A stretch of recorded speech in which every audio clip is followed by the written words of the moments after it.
Jadi teman-teman, kali ini kita belajar tentang ilmu ala konglomerat lagi, namanya the exit ya teman-teman ya. Jadi yang bangkrut itu perusahaannya ya, tapi kalau kalian lihat ownernya itu kan sudah level konglomerat.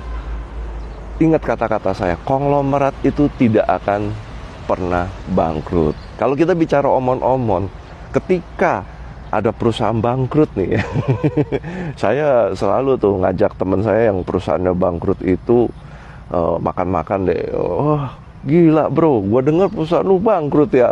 Kalau dia ketawa-ketawa aja, ya elah bro gitu kan. Istilahnya Rolls Royce masih ada ya kan, rumah mewah masih ada di luar negeri ya kan. Nah terus kok dibangkrutkan gitu kan. Kalau kita lihat orang-orang konglomerat itu akan membangkrutkan perusahaan di Indonesia, karena membuat perusahaan di Indonesia itu jujur aja tidak menguntungkan, tidak cuan banyak teman-teman. Jadi mereka harus menggaji tinggi SDM rendah. Dan juga selain menggaji tinggi SDM rendah, mereka harus membayar pajak yang tidak masuk akal.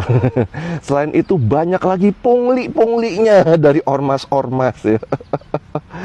Jadi teman-teman saya ini yang konglo-konglo itu, sorry to say ya, rata-rata daripada bikin perusahaan dan pabrik di Indonesia, lebih baik tutup.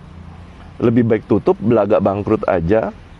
Mereka buka lagi perusahaan yang lebih itu ya, lebih menguntungkan, profitable, lebih konduktif lah gitu kan. Mereka rata-rata bikin perusahaan atau pabrik itu di luar negeri. Dan lebih baik daripada mereka itu sewa pekerja, menggaji pekerja, rata-rata mereka sekarang ini pakai AI sama robot-robot untuk pabrik. Jadi bukanya di luar negeri. Dan perusahaannya di Indonesia dibangkrutkan.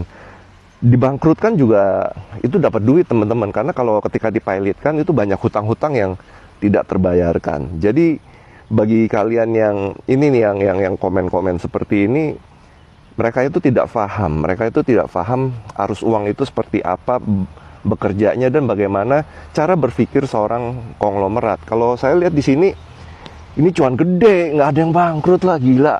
Perusahaan dari hulu ke hilir, dia itu PT Sritek itu dia memproduksi bahan baku terus jadi hasil akhir, dan hasil akhirnya itu juga bisa jadi duit ya, langsung bisa proyek-proyek pemerintahan atau proyek swasta gitu, dan pasti dibayar kok gitu.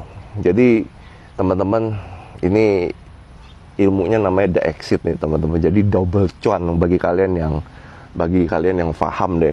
Tapi bagi kalian yang nggak paham, yang masih SDM rendah, ya sudahlah, karena ilmu ini khusus bagi kalian pengusaha, dan ilmu ini bisa dipraktekkan untuk usaha kalian, tapi tentunya sesuai dengan sitkon ya teman-teman ya. Jangan diaplikasikan sembarangan gitu, sesuaikan dengan sitkon kalian. Jadi bagi kalian yang sudah paham, saya doakan kaya raya, sehat dan bahagia selalu. Salam cuan.